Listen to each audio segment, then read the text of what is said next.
Hi, Peter Walker here and welcome to today's edition of the Transition Guy.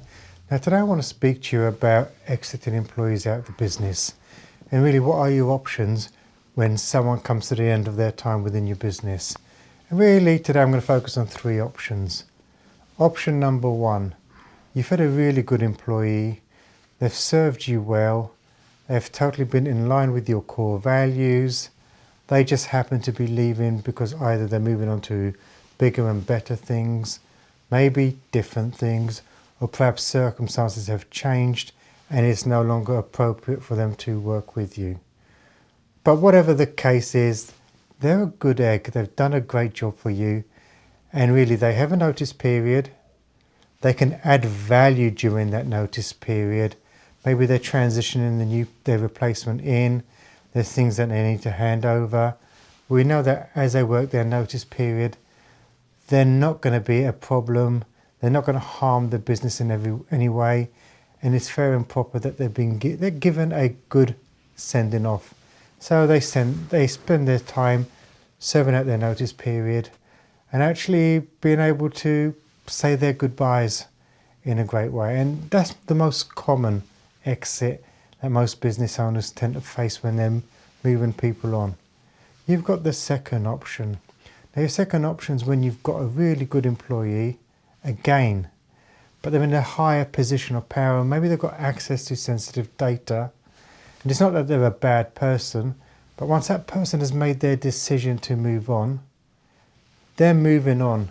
I suppose the last thing that you want to do is give them more access to sensitive information that perhaps they could be put into a position where they may use that inadvertently in their new job.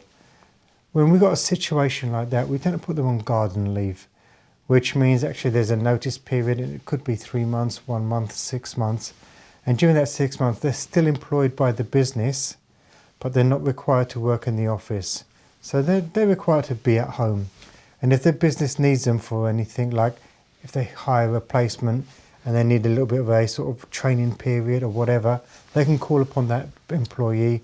But what that employee cannot do is go and work for someone else or start their new position during that period.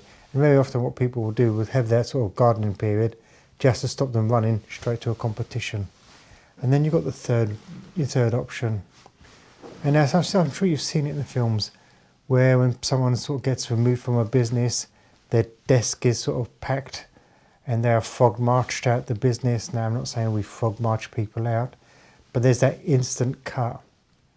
Now that is really appropriate when you've got someone on your team that either has been a troublesome employee and them leaving has been the right thing for the business, or there's someone that you're going to exit because they're not the right person, they're not the right fit, and actually keeping them on to serve their notice period would do more harm than good. When you've got someone like that that isn't aligned with your core values, isn't a great employee, and will just totally badmouth the business, and more importantly, try and get other employees to turn against you, that's when you've got to do the instant dismissal. You may have to pay them the notice period, but I tell you what, you need to make sure their desk is packed up or wherever they work, and they leave the business straight away. No goodbyes, nothing, out. Because if you don't do that and they have got the opportunity to poison everyone else, they will take that opportunity. So there are your three ways. Let them serve their notice period if they're a great employee.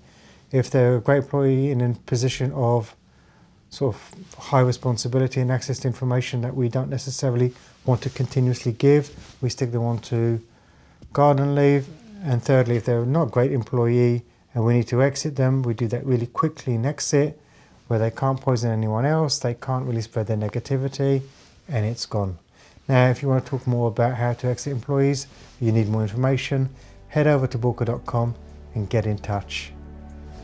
And finally, remember, failing to learn is learning to fail. Please stay safe.